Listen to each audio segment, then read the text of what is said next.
अस्सलाम वालेकुम, सत श्री अकाल, नमस्कार दोस्तों। स्वागत है आप लोगों का यूएई के नंबर 1 हिंदी समाचार चैनल यूएई समाचार में। अगर आपने चैनल सब्सक्राइब नहीं किया है तो चैनल जरूर सब्सक्राइब करें, घंटी जरूर बजाएं, जिससे आप तक पहुंचते रहे यूएई की सबसे बड़ी खबरें बिना किसी विलंब के। तो ये है आज की सबसे बड़ी खबरें। अबू धाबी पुलिस ने अनाउंस किया है कि जितनी भी ड्राइवर्स हैं जिनको भी मुखालफे लगे हैं अबू धाबी में ट्रैफिक पुलिस के या ट्रैफिक फाइन्स के, वो इंटरेस्ट फ्री इंस्टॉलमेंट्स में अपने फाइन्स को पे कर सकते हैं। इसलिए ड्राइवर्स के पास इन 5 बैंकों में से किसी एक बैंक का क्रेडिट कार्ड होना आवश्यक है। Abu Dhabi Bank, number 2 Abu Dhabi Commercial Bank ADCB, Abu Dhabi Islamic Bank ADIB, Mashreq Al Islamic Bank और एमिरेट्स इस्लामिक बैंक। उसके बाद में ड्राइवर को अपने बैंक को कांटेक्ट करना होगा जब भी फाइन आपको आता है ट्रैफिक का, उसके 2 हफ्तों के अंदर, और रिक्वेस्ट करनी होगी इंस्टॉलमेंट्स में फाइन पे करने के लिए।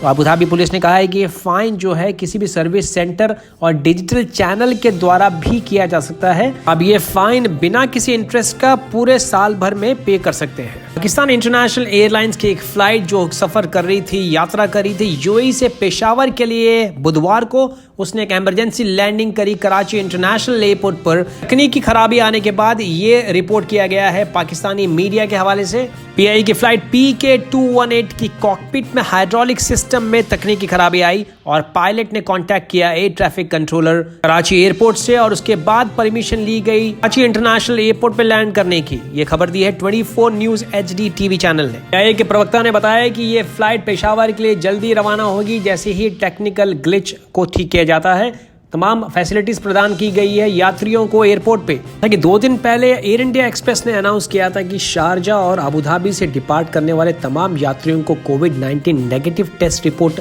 लेके आना अनिवार्य है, और वो भी 96 घंटे से ज़्यादा यानी 96 आवर्स से ज़्यादा पुरानी नहीं होनी चाहिए।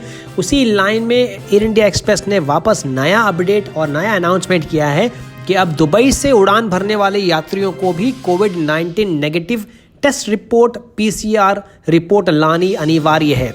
वहीं दूसरी तरफ फ्लाई दुबई जो कि बजट कैरियर है दुबई की, उसने अनाउंस किया है कि अब जितने भी यात्री फ्लाई दुबई से यात्रा कर रहे हैं उनके लिए प्री ट्रैवल रैपिड IGC या IgM टेस्टिंग करना अनिवार्य नहीं है भारत के किसी भी शहर यानी डेस्टिनेशन के लिए। सभी को मालूम होना चाहिए कि जो टेस्टिंग सेंटर है जो टर्मिनल 2 के पास में लोकेटेड था, उसका वेन्यू चेंज करके शबाब अल आहली फुटबॉल क्लब के स्टेडियम में कर दिया गया है, जो कि बिल्कुल लुलु हाइपरमार्केट जो स्टेडियम मेट्रो स्टेशन के पास में मौजूद है उसके बिल्कुल सामने स्थित है। 2 दिन से इस अनाउंसमेंट के बाद में लंबी कतारें और लंबी क्यूज देखने को मिली टेस्टिंग करने के लिए, और काफी लोगों को 2 से 3 घंटे के बाद में नंबर आया। इंडिया एक्सप्रेस ने साथ में ये भी कहा है कि 96 आवर्स से पुराना नहीं होना चाहिए ये कोविड-19 की नेगेटिव रिपोर्ट, और जितने भी पैसेंजर्स एयर ट्रैवल कर रहे हैं एयर इंडिया एक्सप्रेस की फ्लाइट्स पे, उनको एयर सुविधा का सेल्फ रिपोर्टिंग फॉर्म भी भरना आवश्यक है ऑनलाइन। कुछ दिनों से कोरोना के केसेस में काफी तेजी से बढ़ोतरी हुई है यूएई में। पिछले 24 घंटों में 435 नए कोरोना के केसेस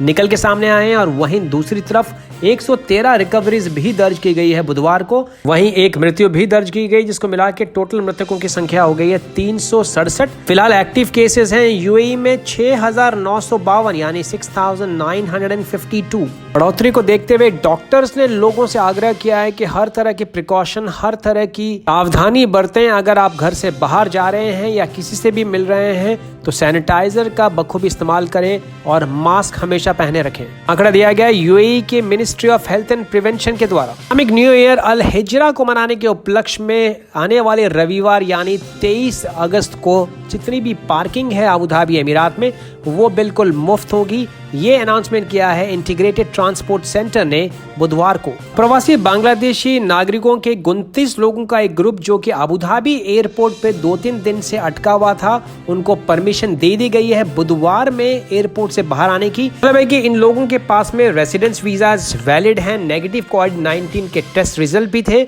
और ICA का अप्रूवल भी था एंटर करने के लिए यूएई, लेकिन किसी तकनीकी खराबी के कारण सिस्टम जो है वो आपस में सिंक नहीं हो रहे थे, और इसी के लिए ये इंतजार कर रहे थे सिस्टम के रिस्टोरेशन का, और अब जो है इनको एंटर करने दे दिया गया है। ये जानकारी दी है श्री मोहम्मद अबू जाफर जो कि बांग्लादेशी राजदूत हैं यूएई में। दूसरी तरफ 70 से भी ज्यादा अप्रवासी बांग्लादेशी नागरिक जो कि अबू धाबी में आए थे शुक्रवार को विमान फ्लाइट पे और उनके पास में प्री अप्रूवल यानी कि आईसीए का अप्रूवल नहीं था, उनको वापस भेज दिया गया है अगले दिन वापस विमान एयरवेज की फ्लाइट पे। ये जानकारी दी श्री एनसी बरुआ जो कि रीजनल मैनेजर हैं विमान बांग्लादेश एयरलाइंस के यूएई में। कुछ दिन पहले ही यूएई का पहला न्यूक्लियर एनर्जी प्लांट ऑपरेशनल हो गया है। अब इस प्लांट यानी इस न्यूक्लियर प्लांट के एनर्जी को कनेक्ट कर दिया गया है यूएई के मेन ग्रिड से। ये जानकारी देते हुए Emirates nuclear energy corporation ENEC ने बुधवार को अनाउंस किया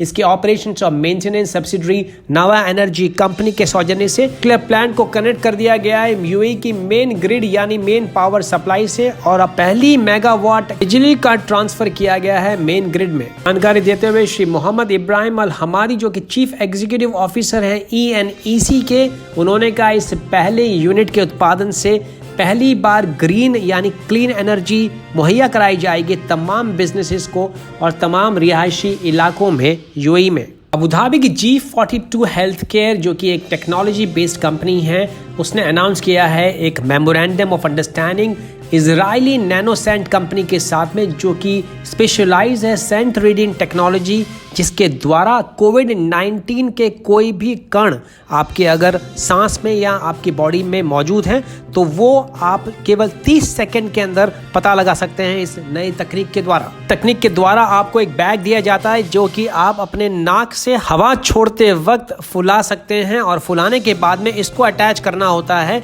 एक छोटी सी डिवाइस के साथ में और आपके मोबाइल पे एक एप्लीकेशन डाउनलोड की गई है नैनोसेंट के नाम से और ये बैग आप हवा भरने के बाद में कनेक्ट करते हैं इस डिवाइस के साथ में और आप अपने मोबाइल का ऐप ऑन करते हैं और कुछ ही 30 सेकंड के अंदर केवल 30 सेकंड के अंदर ये पूरी रीडिंग दे के बता देता है कि आपके अंदर कोविड-19 के वायरस मौजूद है या नहीं है। इस नई तकनीक के द्वारा काफी मदद मिलने वाली है जल्दी से जल्दी इस कोविड-19 के कोई भी वायरस का पता लगाने के लिए। नॉन प्रॉफिट ऑर्गेनाइजेशन जिसने एक रेफ्यूजी कैंप को एक लिविंग सोसाइटी में कन्वर्ट कर दिया है जहाँ पे आप आ सकते हैं, झूम सकते हैं, डांस कर सकते हैं, साथ में मजे कर सकते हैं, उनको दिया गया है ये पीस अवार्ड 5 लाख दिराम का 4th Sharjah international award for refugee advocacy और सपोर्ट के लिए। प्रॉफिट ऑर्गेनाइजेशन की स्थापना की थी रेफ्यूजी पोएट आर्टिस्ट और म्यूजिशियन ट्रेसर नजैंकू मापुइनी। ऑर्गेनाइजेशन का नाम है तुमाइनी लेतु ऑर्गेनाइजेशन जो कि आशा लेके आती है उन तमाम रेफ्यूजियों में रहते हैं इस दजलुका मालावी अफ्रीका के कैंप में।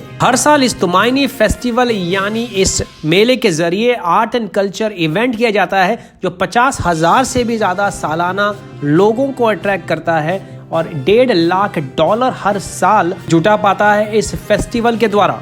अवार्ड के विनर की घोषणा करते हुए हिजान शेख डॉक्टर सुल्तान बिन मोहम्मद अल कसीमी जो कि शारजा के रूलर भी हैं और मेंबर हैं सुप्रीम काउंसिल के, उन्होंने कहा कि हम हर संभव मदद पहुंचाते रहेंगे और असिस्ट करते रहेंगे और हेल्प करते रहेंगे इन रेफ्यूजीज की जहां पे भी जरूरत होगी हमारे प्रोग्राम्स और हमारे पार्टनर्स के जरिए। दिराम्स के मुकाबले अलग अलग देशों की करेंसीज के भाव इस प्रकार रहे। वेडनेसडे को भारतीय रुपया था तकरीबन 20.29 पैसे पे, पाकिस्तानी रुपीस 44.95, बांग्लादेशी टका 22.32, श्रीलंकन रुपीस 49.99 और नेपालीज रुपया 31.29 के एवरेज पे था। और इस गर्मी के तापमान के बीच जाते जाते अच्छी तस्वीरें बारिश की जो हुई है अलेन के अलग अलग इलाकों में बुधवार शाम को 4 बजे से लेकर शाम को 7 बजे तक। ये सुनने में बड़ा अजीब लगता है कि इस वक्त बारिश भी हो रही है संयुक्त राष्ट्र अमीरात के अलग अलग हिस्सों में। हम कुछ दिनों से अगर ह्यूमिडिटी के लेवल्स की बात करें तो तकरीबन 70 से 80% से ऊपर है ह्यूमिडिटी, क्योंकि अपने सबसे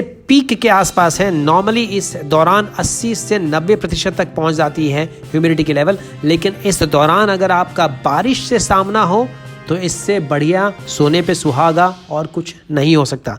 तो जाते जाते कुछ तस्वीरें छोड़ के जा रहा हूं आपके लिए इन बारिश और ओलों की। आज तक के लिए इतना ही दोस्तों, मैं विजय चौधरी लेता हूं आपसे इजाजत। अगर आपके कोई भी सवाल हैं तो प्लीज कमेंट जरूर करें, लाइक जरूर करें। यहां तक देखने के बाद सब्सक्राइब करना तो बिल्कुल बनता है। प्लीज लाइक, शेयर और सब्सक्राइब जरूर करें इस न्यूज चैनल को, जिससे हमें मिलता रहे प्रोत्साहन आप तक रोज नई खबरें लाने के लिए। और अगर आप वीजा या फ्लाइट से संबंधित कोई भी जानकारी लेना चाहते हैं, नीचे दिए गए डिस्क्रिप्शन बॉक्स में ईमेल और मोबाइल नंबर या व्हाट्सएप नंबर्स पे भी आप संपर्क साध सकते हैं।